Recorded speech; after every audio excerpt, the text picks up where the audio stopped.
In this lesson, I'm going to show you how to connect your broker to your MT4 platform on your mobile. Now, first and foremost, what you'll need to do is revisit the lesson on how to find a regulated broker. Pick your broker, and in our case, we use IC Markets, who we recommend you use because they have all the credentials that we're looking for a regulated broker. And then once you've done that and you have verified yourself with them, and you have a live account or a demo account, what you then do is deposit however much money that you would like in your account via the actual platform itself on your desktop.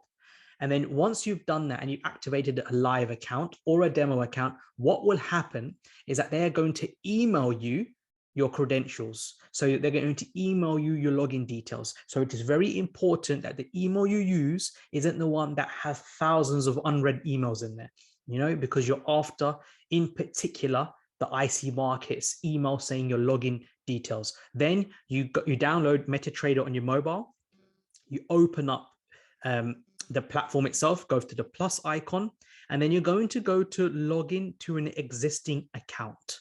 So you click on this. Then you search for the broker that you've partnered with, that you're using, sorry.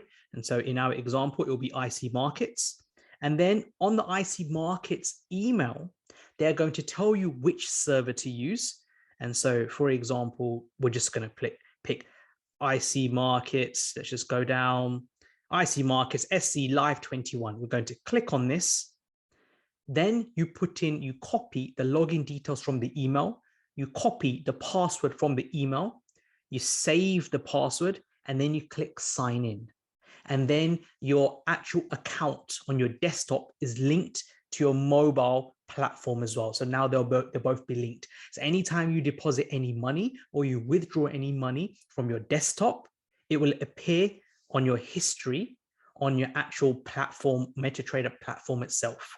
So you're going to connect both of them together, and that's how you sync it. So you first got to have the platform on the desktop, which you're registered to, and then you get the login details in which you enter on your mobile phone, and that's how you're able to link both of them and get everything in sync. So that's how you pair your MT4 with your desktop exchange or broker.